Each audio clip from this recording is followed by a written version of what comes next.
Thank you so much for that insightful and eloquent speech, Edward. Now we're moving on to our first opposition speaker of the evening. In opposition to the motion, this House would be a free speech absolutist. And we have Harrison Moore speaking. Harrison is a third-year linguistics student from Trinity. You have the ears of the House. Thank you. Thank you, Nick. Now, I have a slight suspicion that I have a very difficult job this evening, because a lot of you are going to be here under the false impression that I am arguing against free speech. There's nothing people in this chamber like more than free speech. It combines two of our favourite ideas: personal autonomy and the sound of our own voices. Isn't that right, Sammy? Now, sorry, I cleared that with him beforehand. Well, I told him I was going to do it. Anyway, now, the idea that the proposition have set forth sounds quite appealing. The idea that when you have two ideas come up against each other, the correct one, the more enlightened one, the brighter one will inevitably win out. That freedom of speech is about allowing ideas to go forwards, and that suppressing freedom of speech is about silencing ideas. What I want to argue today is that there are cases where we need to limit free speech in order to protect ideas, because speech itself can be used to silence. And in fact, I think the proposition made my point exactly with the example of Rushdie's satanic verses. What was it that killed? What was it that got Rushdie stabbed? Was it the speech of the Ayatollah, who called for him to be assassinated, who called for him to be murdered, and the death threats which incited violence and got him killed?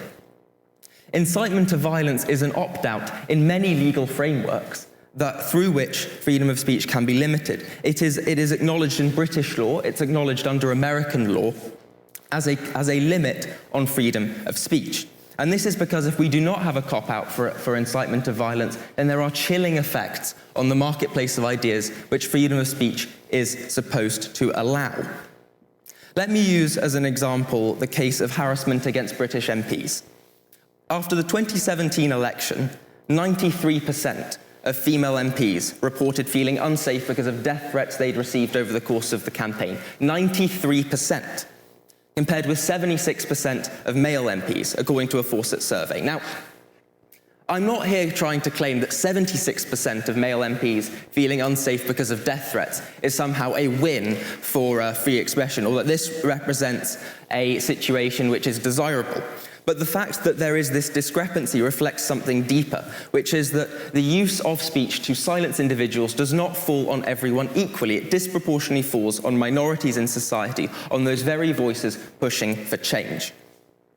To push it a step further, again, after the 2017 election, a third more black and minority ethnic MPs faced death threats again than did white MPs, according to Amnesty. Again and again, speech can be used to silence minority voices, can be wielded by the majority to stifle discourse. And over the long term, this will impoverish that very marketplace of ideas defenders of absolute free speech claim to promote. Because it is that very absolutism that is at stake today, not whether you believe that ideas should be debated, but whether we should give people the space to debate them at all. As I've said, many countries have constraints on freedom of speech. There are the obvious examples, such as shouting fire in a crowded theatre, but there are less obvious ones, which we may not even consider as violations of freedom of speech. You don't have the right to perjure yourself. You don't have the right in the UK to tell somebody how to construct a bomb if you suspect that they're going to commit a terrorist attack. In the US, which enshrines freedom of speech under its First Amendment, you don't have the right to say the sentence, "I wish to kill the President of the United States," online. There are many, many cases where freedom of speech is constrained so that we as a society can function. And this is because speech is not an individual act. It is not a case of individuals having the rights as speakers to promulgate their ideas, or as listeners to simply hear ideas and make up their own minds. We exist as part of a broader society. There is indeed such thing as society, and we need to consider that when considering this motion. Now, it is not just, as I say, a question about whether individuals can make the points can make points which might lead to broader societal polarization, but also whether larger institutions do as well, because this is where the issue becomes even more, in my opinion, clear-cut. In the United Kingdom, there is a regulator, Ofcom, on public broadcasters, which, in theory at least, limits what they can and cannot put out in order to ensure that they put out factual information.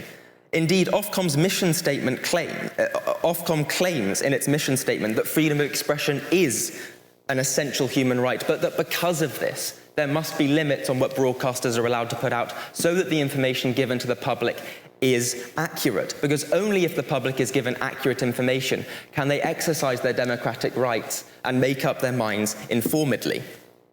It is for this reason that the UK has limits on what broadcasters can put out, which you may claim is a limit on their free speech, and indeed it is. If we were an absolutist free speech society, then, for example, the BBC would be able to say whatever it wanted to with absolutely no repercussions, and that would be very harmful to our democracy. We see the effects of this in countries other than the UK. The UK has strong protections, in theory, on what broadcasters are allowed to put out. But in countries like the US, this is not the case. Fox News itself, as many of you will be aware, is the most watched cable news channel in America. It is not exactly as fair and balanced as it likes to claim that it is. Rather frequently putting out very one-sided panel discussions featuring exclusively pro-Republican Party points of view, to the extent that a study conducted in the 2010s found that it was responsible for increasing the percentage of the vote the Republican Party got in the 2000 election by 0.5 percentage point, which doesn't sound like a lot, and yet the Republican Party won that presidential election by just 500 votes in the state of Florida. Maybe 0.5% doesn't sound like enough to you. Well, that same study found that in 2008, the year of Obama's first election, it decreased his share of the vote by 6%, halving his margin of victory. 6%. Just because the most watched cable news channel in America was, dare I say, biased against the Democratic Party. This is why it is important for a democratic society to have guardrails against the abuse of freedom of speech. Why there needs to be regulation to ensure that broadcasters limit what they are able to put out so that the information that they give to the public is factual. Freedom of speech is important in a democracy so that people are exposed to lots of ideas so they can make up their minds and so they can speak freely.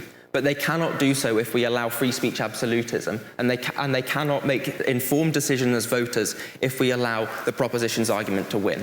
Thank you.